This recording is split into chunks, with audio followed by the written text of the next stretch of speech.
Today, we're diving deep into a concept that's been brewing in my mind. A world dripping with neon, rain, and existential dread. Grab your trench coat because we're heading to Meridian City.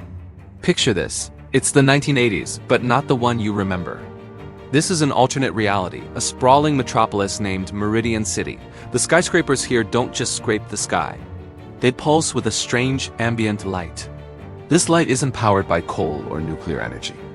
No, this city runs on something far more potent, far more personal. Human emotion. Imagine a technology that can harness the raw power of our feelings.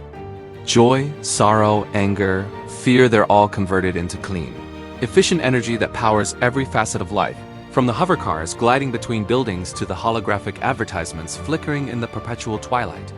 The corporation behind it all, Ethel Corp, promised a utopia, a city fueled by its own citizens' happiness.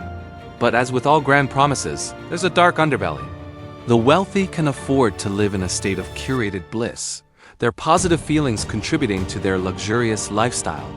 But the poor? They live in the underbelly, the drain, where their despair and anger are harvested just as efficiently, powering the grimy, forgotten parts of the city. This has created a stark social divide, a world where your emotional state dictates your destiny. Now let's meet our protagonist. His name is Colin, but most just call him Callum.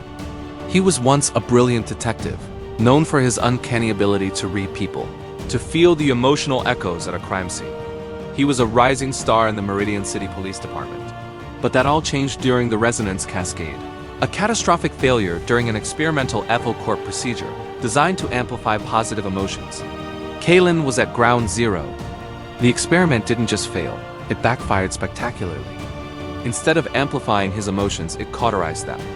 It scooped out everything that made him feel the joy of solving a case, the anger at injustice, the sorrow for a victim's family.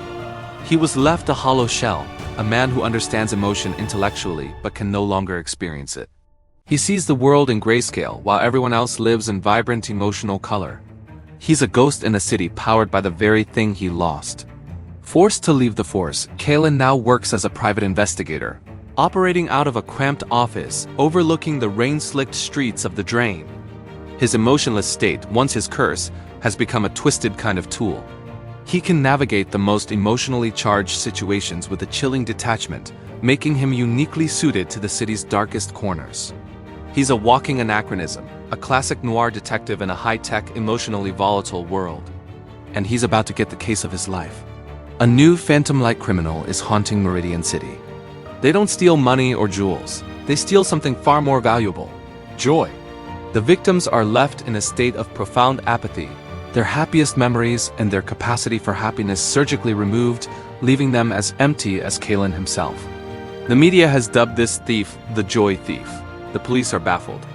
How can someone steal an emotion? For the city's elite, this is more than a crime. It's a threat to their entire way of life. If joy can be stolen, the very foundation of their power is at risk. And so, they do the one thing they swore they'd never do. They hire the emotionless detective Kalen to hunt down a thief who deals in feelings. So begins a gripping cat-and-mouse game. Kalen, the man with no emotions, must hunt a phantom who manipulates them. His investigation will drag him from the gleaming, bliss-fueled penthouses of the city's elite to the deepest, most desperate corners of the drain. He'll have to rely on his cold logic and his faded memories of what feelings once were to understand the joy thief's motives. Is this thief a simple criminal? A revolutionary trying to expose the city's corrupt system? As he gets closer to the truth, Kalen is forced to confront his own artificial humanity. Can he truly deliver justice if he can't feel empathy?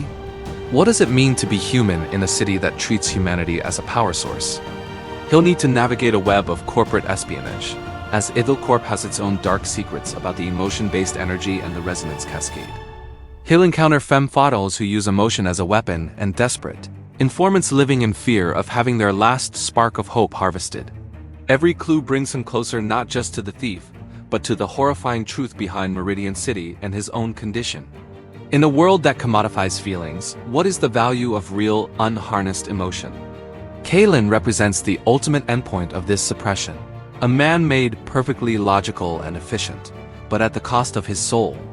The joy thief, on the other hand, is a dark mirror, showing the destructive power that comes from manipulating the very essence of what makes us human. Imagine the climax. Kylan finally confronts the joy thief in the heart of an Ethel Corp power plant during a citywide emotional surge. He has to make a choice not based on logic, but on a flicker, a faint echo of the man he used to be. It's a battle not just for the city, but for the tiny spark of humanity he might have left. Does he stop the thief to restore order to a corrupt system, or does he see a twisted form of justice in their actions? This is Shadows of Meridian City, a neo-noir thriller that asks what remains when our feelings are stripped away. It's a story about justice in a world where emotions are currency and the price of truth might be the last piece of your soul. What do you guys think? What twists would you add? Let me know your thoughts in the comments below. I read every single one. If you enjoyed this dive into Meridian City, don't forget to hit that like button, subscribe for more story concepts, and ring that notification bell so you don't miss our next journey into another world. Thanks for watching, and keep being great. System offline. Story complete.